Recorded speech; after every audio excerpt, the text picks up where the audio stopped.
জনগণ পাবে বাস্তবায়নযোগ্য ইশতেহার। নির্বাচন আসলেই নানা প্রতিশ্রুতি নিয়ে ভোটারদের কাছে যান প্রার্থীরা, আর নির্বাচন শেষে প্রতিশ্রুতি পূরণে ঠিক ততটাই উদাসীন থাকেন নির্বাচিতরা। তবে তরুণ প্রজন্ম এখন আর প্রতিশ্রুতি ভুলতে চান না, তাই নিজেদের মতামত তুলে ধরার পাশাপাশি নির্বাচন পরবর্তী সময়ে কতটুকু ইশতেহার বাস্তবায়ন হলো তার কড়াই গণ্ডায় হিসেব নেওয়ার একটি মাধ্যম জনতার ইশতেহার। জনতার ইশতেহার।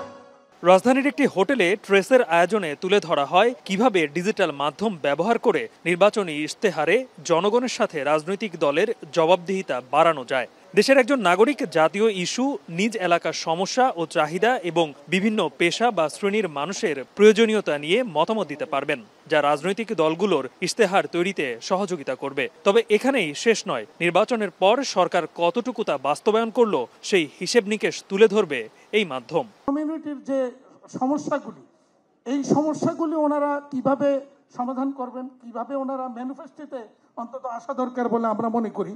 যেমন ধরেন, যে সমস্ত সংস্কার প্রস্তাবগুলি হয়েছে, এই সংস্কারগুলির ব্যাপারে শর্ট টার্ম, লং টার্ম এবং আলোচনায় অংশ নিয়ে রাজনৈতিক দলের প্রতিনিধিরা আগামী নির্বাচনে ইশতেহার প্রণয়নে প্রযুক্তির গুরুত্ব তুলে ধরেন। বলেন, বাস্তবসম্মত ইশতেহার করতে হবে। আকাশ কুসুম ভাবনা নিয়ে ইশতেহার দিলে সেটা কোনোদিন বাস্তবায়ন করা যাবে না। এটাকে যখন নতুন করে আপনি আনফোল্ড করেন, যখন আপনি এটাকে যখন আবার আপনি ডালাটা খুলে ফেলেন, তখন উদ্বেগ, উৎকণ্ঠার জায়গাটা তৈরি হয়।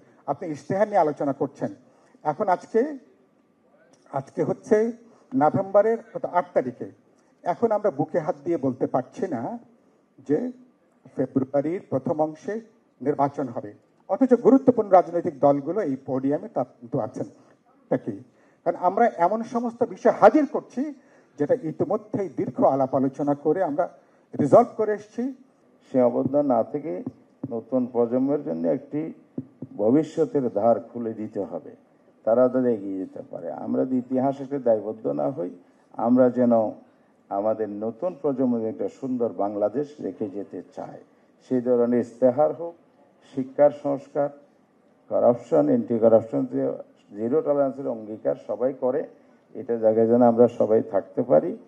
আর শেষ কথা হচ্ছে, নির্বাচনটা সুষ্ঠু না হলে ইশতেহার কল্পনা বিলাস হবে, এগুলো করে লাভ নাই। ওই জায়গায় আমাদেরকে আগে ঠিক হইতে হবে। তো ইলেকশনের জন্য যদি আমরা রাজনৈতিক দলগুলি একসাথে গণমাধ্যমে এসে বলতে পারি হাতে হাত ধরে, আমরা কেন্দ্র দখল করব না, কালো টাকা দিয়ে ভোট কিনবো না, আমরা প্রশাসনের পক্ষ হইতে টলারেন্স করব না, আমরা মানুষের অধিকারের জন্য আন্দোলন করেছি, সেই অধিকার রক্ষার জন্য যেমন দুইজন দিয়েছে আমাদের তরুণরা, আমাদের জনগণ, আবার সেই জায়গায় প্রয়োজনে আমরা জীবন দিয়ে মোকাবেলা করব। আমরা সুষ্ঠু নির্বাচন, অবাধ নির্বাচনে গণতন্ত্র ফিরিয়ে আনবো, একটি ফ্রি ফায়ার ক্রেডিবল ইলেকশনের মধ্যে গণতন্ত্রের সরকার হস্তান্তর করবো ক্ষমতা।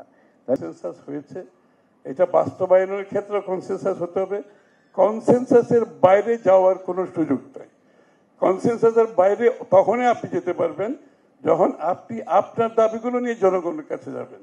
এখানে কিন্তু এই কনসেনসাসের মধ্যে আমাদের কিন্তু 31 দফা সবকিছু আসে নাই, কিন্তু আমরা সেটা নিয়ে রাস্তায় যাচ্ছি না। আমরা সেটা নিয়ে কোনো ধরনের একটা নিজেদের মধ্যে একটা ডিভিশন করার চেষ্টা করছি না। আমরা সেটা নিয়ে জনগণের কাছে যাব।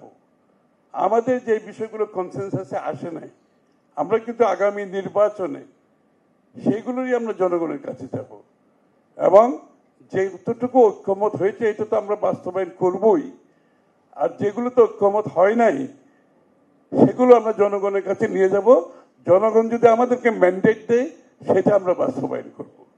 কিন্তু আমি এই মুহূর্তে ঢাকায় বসে কতগুলো রাজনৈতিক দল বসে আমরা বাংলাদেশের ভবিষ্যৎ নির্ধারণ করব, ভালো মন্দ নির্ধারণ করব, সেটা তো হতে পারে না। ইশতেহারকে আরও বেশি অর্থবহ কিভাবে করা যায় সেই আলোচনায় সামনে চলে আসে নির্বাচন আর জুলাই সনদ বাস্তবায়ন নিয়ে রাজনৈতিক দলগুলোর মতভেদের কথা। আর প্রধান উপদেষ্টার প্রেস সচিব বলেন, 9 মাসেই সব সমস্যার সমাধান সম্ভব নয়। রাজনৈতিক দলগুলোকে শেখ হাসিনা ও আওয়ামী লীগ নিয়ে স্পষ্ট সিদ্ধান্ত নেয়ার আহ্বান জানান তিনি। একই মতে হতো তাহলে তো দেশ বাকশাল হতো। এই জায়গাটা না, দ্বিমত তো থাকবেই। আপনি একটা কথা বলবেন, আরেকজন একটা কথা বলবে, তারপরে এর দ্বিমতের ভিত্তিতে আমরা একটা কনসেনসাসে যেয়ে তারপরে একটা ডিসিশন হবে। তো এখন যদি পলিটিক্যাল পার্টিগুলো ডিসিশন না নিতে পারে, সেক্ষেত্রে ইন্টারিম গভর্নমেন্টের উপর যেই অর্পিত দায়িত্ব, সেই দায়িত্ব অনুসারে তারা তাদের একটা ডিসিশন নেবে। ত্রয়োদশ জাতীয় নির্বাচনে তরুণ ভোটারদের পাশাপাশি বৃহৎ একটা অংশ আছে যারা প্রযুক্তি ব্যবহারে এখনো পারদর্শী না। তাই জনগণের ইশতেহারে মোট ভোটারের কত সংখ্যক মতামত দিতে পারবে সেই প্রশ্ন থেকেই যায়। গালিব ইবনে রিয়াজ, এখন, Dhaka. Colour expert, George sap এবং মাইল্ড অন হ্যান্ডস টেকনোলজি সমৃদ্ধ অরিক্স ক্রিস্টাল ওয়াশ আপনার লন্ড্রি এক্সপার্ট।